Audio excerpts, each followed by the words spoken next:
Shalom dan selamat pagi saudaraku. Kembali pagi ini kita mengucap syukur atas kebaikan dan penyertaan Tuhan yang sempurna dalam hidup kita. Mari siapkan hati kita untuk menerima pesan Tuhan pagi ini. Mari kita berdoa. Bapa kami yang di surga, kami bersyukur buat hari yang baru, di mana pagi ini kami dapat menghirup udara yang segar dan menikmati setiap berkat dan anugerah-Mu. Kami mau mendengarkan pesan-pesan firman-Mu pagi ini, agar kami dapat mengerti kehendak-Mu. Hanya di dalam nama Yesus kami berdoa.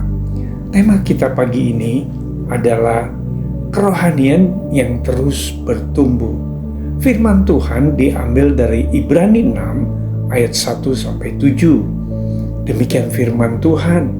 Sebab itu, marilah kita tinggalkan asas-asas pertama dari ajaran tentang Kristus dan beralih kepada perkembangannya yang penuh.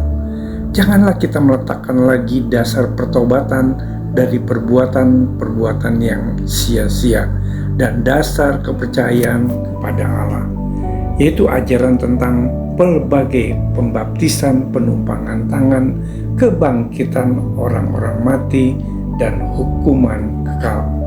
Dan itulah yang akan kita perbuat jika Allah mengizinkannya.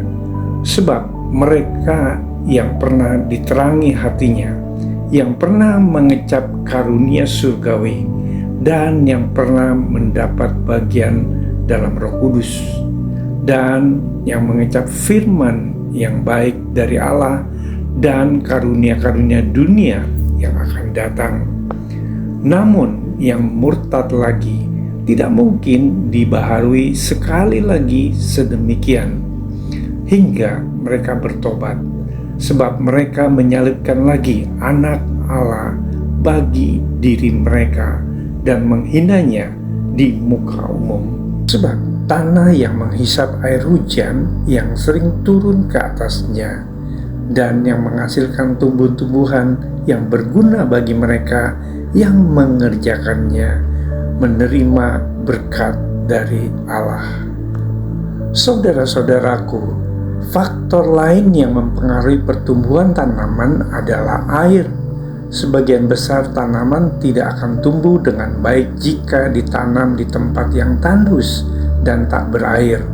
Kalaupun tumbuh, pasti tidak akan bertahan lama.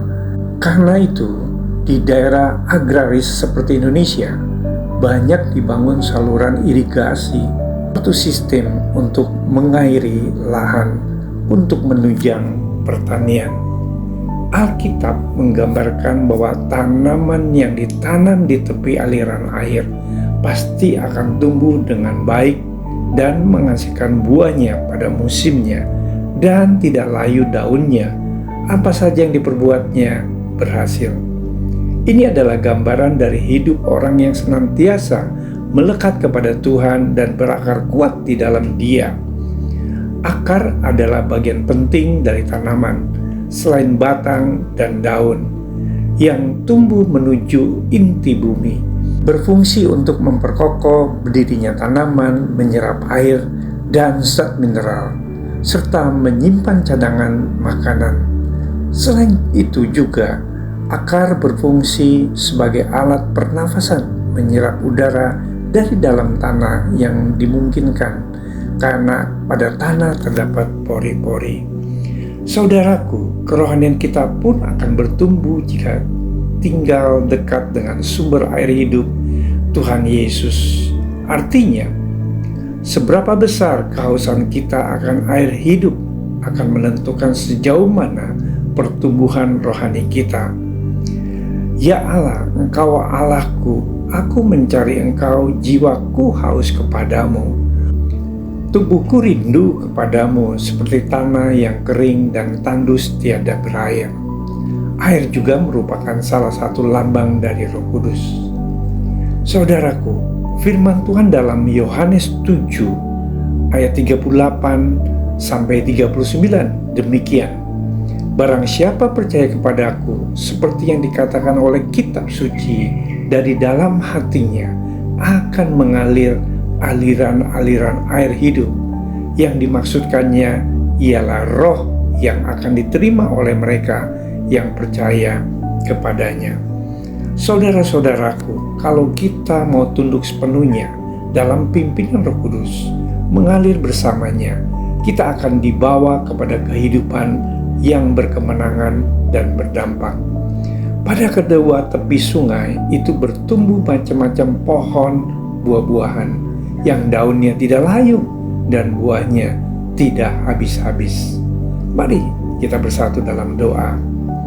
Terima kasih Tuhan Yesus, kami percaya kepadamu, Engkau adalah Tuhan yang mulia dan Tuhan yang penuh kasih.